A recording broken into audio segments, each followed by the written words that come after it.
सिंधुदुर्ग आणि नागपुरातले चोरीचे सीसीटीव्ही सध्या व्हायरल झालेत, तर सोलापूर हैदराबाद मार्गावरील अपघाताची दृश्य कॅमेऱ्यात कैद झाली आहे।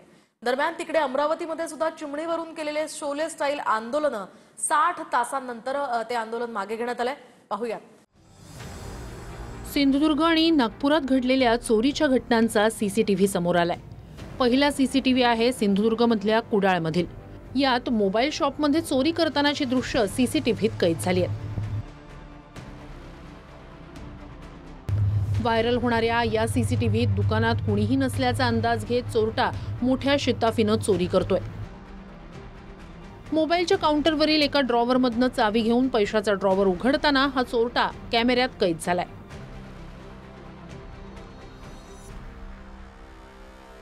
तर दुसरा सीसीटीव्ही नागपुरातील आहे। नागपूर पालिकेचा रस्त्यावर बसण्यासाठी असणारा बाक चोरण्याची वेळ इथल्या चोरट्यांवर आली आहे। ही घटना आरटीपीएस ते माटे चौक दरम्यानच्या रस्त्यावर घडली आहे। बाईकवर आलेली महिला आणि तरुण बसण्याचा बाक चोरताना सीसीटीव्हीत कैद झाले। बाक घेऊन बाईकवरून पसार होणारे हे चोरटे सोशल मीडियावर चांगलेच व्हायरल झालेत।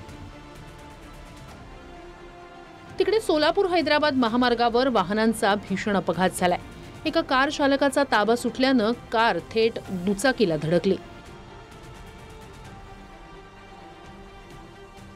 हा अपघात इतका भीषण होता की वेगाने जाणारी कार उलटली आणि एक जण बाहेर रस्त्यावर फेकला गेला।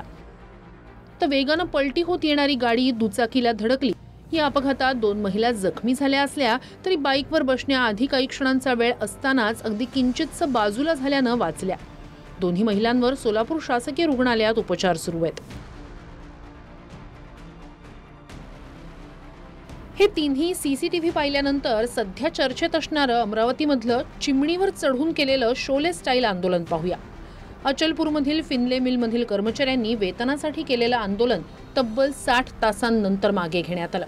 आंदोलनासाठी 250 फुटावर चिमणीवर चढलेले विकेश उघडे आणि मनोज सूर्यवंशी हे कामगार 60 तासांनंतर खाली उतरले। पुढील 2 महिन्यात कामगारांचं सर्व वेतन आणि मागण्या मान्य करण्याचं फिनले मिल प्रशासनानं लेखी पत्र दिल्यानंतर आंदोलन मागे घेण्यात आलंय। यासाठी आमदार प्रवीण तायडे आणि फिनले मिल प्रशासन यांच्यात बैठक झाली। वही तो बोल रहा था मैं, वही तो बात करो। Sir, he want only decision. Decision they have to only tell, sir. एक घंटे में आपने क्या किया? सर 1 घंटे में आपने क्या किया? हाँ? आपने क्या किया? 1 घंटे में क्या किया? चिमणीवर बसून आंदोलन केलेल्या दोन्ही कामगारांची प्रकृती ठीक नसल्यानं उपचारासाठी रुग्णालयात दाखल करण्यात आलंय।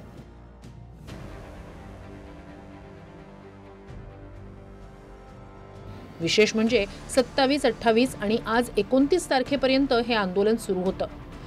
28 तारखेला पडलेल्या भर पावसातही हे आंदोलन सुरू होतं।